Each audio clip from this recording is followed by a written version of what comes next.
Hello and a warm welcome to another episode of your third to eighth favorite true crime channel, the True Crime Cocktail Hour. Today is Friday and that means it's time for us to sit down and relax for a second. You can also have a drink with me if you like, and since you are interested in true crime and already here, why don't I tell you about a mysterious true crime case? For today's episode, we're going back to lovely Sweden, to Gothenburg. What was supposed to be an exuberant party turned into one of the biggest fire tragedies in the history of Sweden, especially when it turned out that the fire was in fact arson. So grab your drink and let's get into the disco fire of Gothenburg.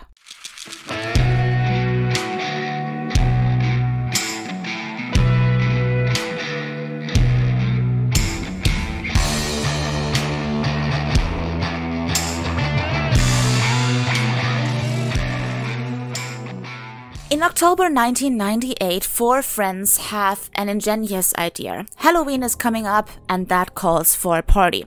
But since the four friends are 15 or 16 years old, a real club is just out of the question. And so they think to themselves, you know what, we're gonna organize our own party. And so the search for a suitable location begins. The location's gotta be affordable, but there's gotta be enough room for dancing, a check room, and a DJ desk. And they find what they are looking for. The second floor of a brick building that is in the industrial area of Gothenburg can be rented out for parties. This red brick building actually belongs to the Macedonian Association in Gothenburg, and it's an association that is committed to integration, helping refugees and immigrants build a life in Sweden. Now, these four friends told the landlord that it was just gonna be a private little birthday party, 50 people max. And so the landlord naturally thought, okay, this is just gonna be a little quiet get-together. And so he agreed, and he actually rented out the place to these four friends. So the four friends are super excited.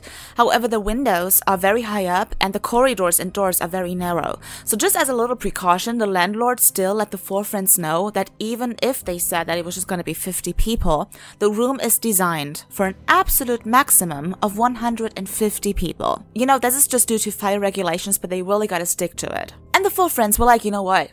No problem at all. Only 50 people are invited after all. But these four friends had also printed out a lot of flyers and had distributed them in the entire town in hopes of that just maybe 10 or 20 more people would show up. The more the merrier. And this flyer said Halloween party, 29th of October 1998. Start off time 9 p.m.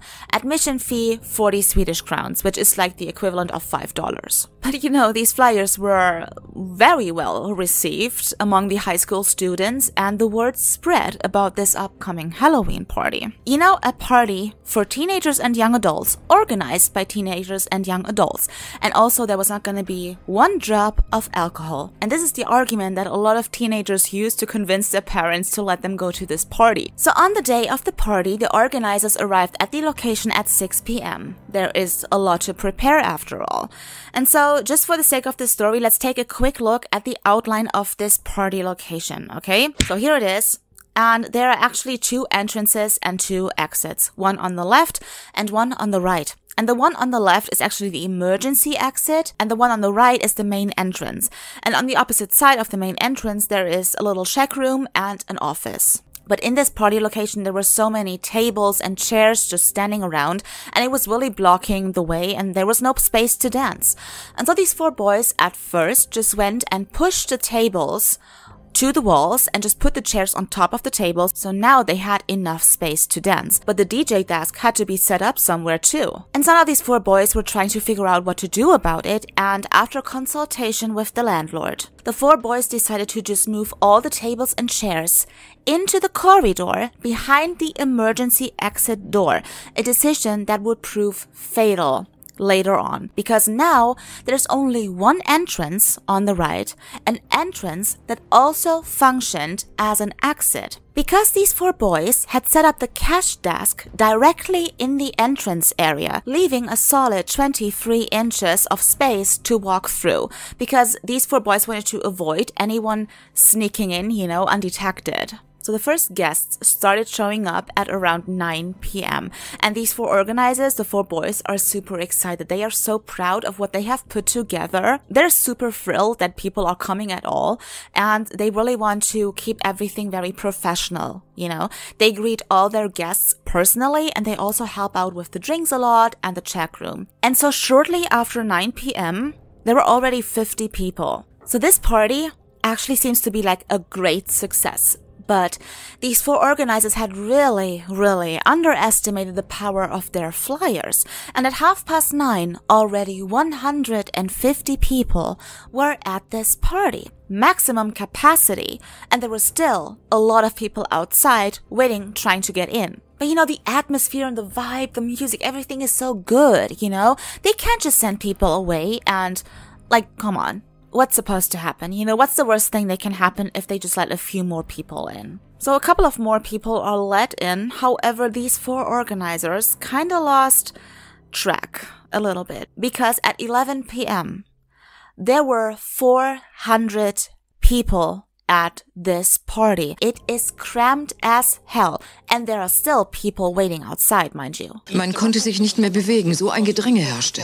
And so among these people waiting outside, there is another group of 4 friends. Now the organizers and this other group of 4 friends, they know each other, but they don't really get along very well. These 4 other young men are not exactly very popular in the whole neighborhood. Some people even consider them to be some sort of like a gang, because these 4 young men are troublemakers.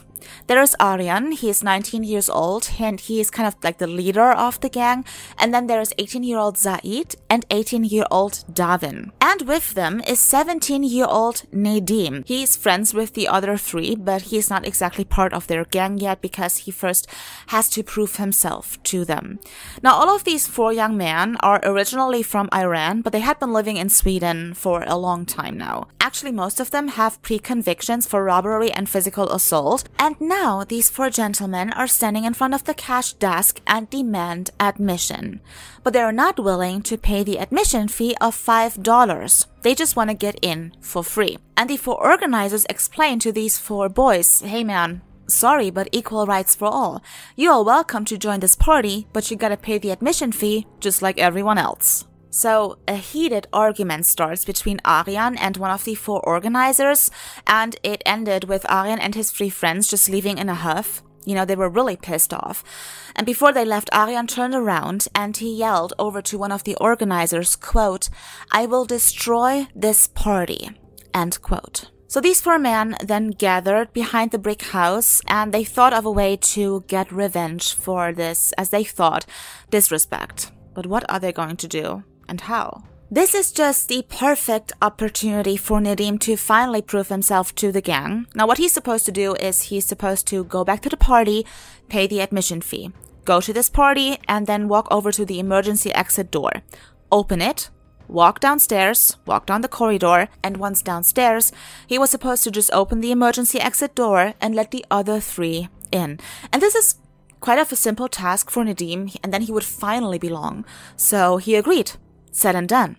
And Nadim actually went back to this party, paid the admission fee, he was let in. So Nadim is at this party now, and he opens the emergency exit door, and there's all sorts of table and chairs in the corridor, but he actually manages to climb all over them and open the door downstairs. However, the way downwards was way easier than getting back up. This corridor is just, you know, blocked with tables and chairs, and getting downstairs was easy compared to getting back up again. And so these 3 friends, they just realized, okay, there's no effing chance that we're gonna get up there. We will not be able to attend this party. And so at 11:25 p.m., Said sealed the fate of 400 people. When he found a piece of paper and a wood slat between the tables and the chairs, he pulled out a lighter and he set the wood and paper on fire. They then closed the door and just walked away. So upstairs at this party, the song That Boy Is Mine by Brandy and Monica is playing, and there's still a lot of dancing and partying going on, people having the time of their lives, when 2 girls suddenly noticed this odd smell, like it smelled like something was burning. So these 2 girls run over to the DJ desk and they let the DJ know that something is apparently burning here. And the DJ, he looks around himself like maybe one of his devices is, overheated, but he can't find anything. And so the DJ comes off the DJ stage, and this is when he noticed that smoke was coming from under the emergency exit door. So instinctively, he reached for the door handle, but it was already so hot that the DJ burned his hand, and he let go immediately, but the door had sprung open, and the mechanism that is responsible for automatically closing this goddamn emergency exit door again was defective. And so there was no way of completely closing this door again, but this DJ knew exactly what to do. And so he went up on his DJ stage and he grabbed the microphone and he told people, hey, it seems like something's burning here. You're all gonna be fine. Don't panic, stay calm. I just need you all to move over to the exit and get out of this building. Stay calm and controlled. We're all gonna be fine. Es begann zu brennen und von überall kam Rauch. Von wo zuerst? Zuerst kam der Rauch von der Bühne unter dem Diskjockey. Der nahm dann sein Mikro und sagte, geht raus, es brennt. Aber wir dachten, dass es nur eine Kleinigkeit ist, dass das Feuer schnell gelöscht ist und wir dann weiter feiern können. Eben unseren Spaß haben, so wie vorher. Keiner von uns hat sich wirklich um die Ansage des DJs gekümmert. So, some people actually started moving, walking toward the exit. But there was this one boy who apparently thought it was all a joke. And maybe someone was just smoking a cigarette somewhere. And so he got on the DJ stage and he just started rapping. And this caused a lot of teenagers and young adults on the stairs, on their way out, to turn around again in interest, to see what's going on. And now this corridor, the exit corridor, the only one, is completely packed with people. People standing in the corridor and people trying to get through the corridor from both sides. But then the first people actually saw flames making their way from the emergency exit door all the way over to the DJ desk and dance floor. And people start to panic. Ich hörte nur Schreie die ganze Zeit. Von allen Seiten wurde wild hin und her geschubst und draufgeschlagen. Es waren so furchtbar viele Leute und es herrschte die totale Panik. Ich wusste erst gar nicht, wo ich hinlaufen sollte. Ich rannte einfach irgendwie los. Es herrschte totales Chaos. The flames mix with the oxygen and the wood of this party room, and the flames just get bigger and bigger. The fire is getting bigger and bigger until everything is just burning. So all the partygoers really rush over to the exit corridor, which is already packed with people. And then the light's gone out, one lamp after the other exploded because of the fire. People started to fight with each other to see who's gonna get to the exit first. And everyone who fell to the ground was just ruthlessly trampled on. So horrific. A lot of girls, for example, were pulled back by their long hair or their ponytails, and then other people tried to use their ponytails to pull themselves back up from the ground. There were people lying on top of each other, living among the dead, dead among the living. And in addition, it started to smell like burnt flesh. Das hier ist mein kleiner Cousin, Lenny. Er boxt bei den Junioren. In der Brandnacht war er hier in der Disco. Jetzt liegt er im Koma.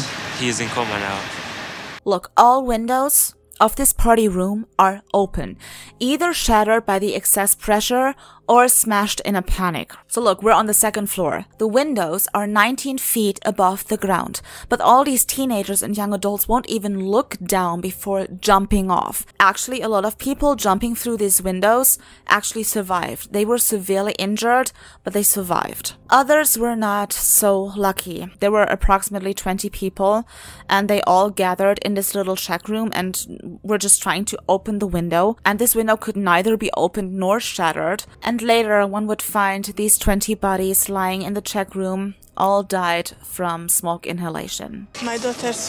Der Freund meiner Tochter war dabei. Es tut mir leid für sie. Was ist mit ihm? Er ist tot. But luckily, in the meantime, one of the partygoers had informed the fire department and they arrived at the scene 7 minutes later. But here's the thing, putting this fire out first would take hours, and it was time they did not have. And so the firefighters just went into this building and they started grabbing people, totally random. Like, they would check later outside whether these people were really dead or not, and those who were still alive were just taken to the hospital like right away. A total of 63 teenagers and young adults lost their lives in this fire tragedy that very evening. The oldest victim was 20 years old, the youngest victim was 12 years old, and then another 214 people were severely injured, and all of them, all 400 people, were massively traumatized. So shortly after 2 a.m., the fire was declared extinguished and the investigators began with their work. Die Disco am Tag danach. Immer noch bekämpfen Feuerwehrleute kleinere Schwelbrände. Immer noch entdecken sie in den Trümmern verkohlte Leichen. Splitter und Blutspuren unter dem einzigen unvergitterten Fenster der Halle. Dutzende waren von hier gesprungen. Because it was clear right from the start that this fire was in fact arson. So many people actually believe that this was a racially motivated attack because a lot of these party guests actually came from families with a migration background, but there was really no evidence for that and no other clues emerged. And so finally, in December of 1998, a reward in the amount of $300,000 was offered for information. And so through a lot of witnesses who came forward, the investigators became aware of these 4 young Iranians. And Aryan and his 3 friends ended up being arrested over the course of January and February 1999. So the trial began in April of 2000, not in a courtroom, but in a converted hall because there were just so many victims and family members who wanted to attend the trial. So only one of these 4 defendants actually confessed and told investigators how they started this fire. However, this one defendant insisted that no one was supposed to get hurt. They just wanted to put an early end to this party. All 4 defendants were found guilty of aggravated murder. Aryan, Said, and Davin were all sentenced to prison terms in between 7 to 8 years. Nedim, the 17-year-old, the youngest of them all, he was sentenced to 3 years in a closed juvenile detention center. So all of them walk free today. Great. The 4 organizers were also charged with involuntary manslaughter, but the parents of the victims came forward and spoke out against a conviction of these 4 organizers because according to these parents, these 4 boys had already suffered enough after all that happened, and so the charges were dropped. Es war eine Disco, um Geld zu machen. Es ging denen nur um Kohle. 50 Kronen Eintritt haben sie verlangt. Ich glaube, der Notausgang war versperrt, damit sich niemand hineinmogeln konnte, ohne zu zahlen. In 2008, on the 10th anniversary of this fire tragedy, a memorial was opened up in front of the brick building, and all 63 names of the victims were engraved in gold. So that was the sad and tragic story of the disco fire of Gothenburg. 63 lives for $20. Just letting you know, honey, I am skipping next week because I'm going on a little vacation with my family, but I will be back on the 24th of May, 24th of May, with another cocktail and, of course, another mysterious true crime case. Other than that, I hope you have a lovely weekend ahead of you, and I'll see you then.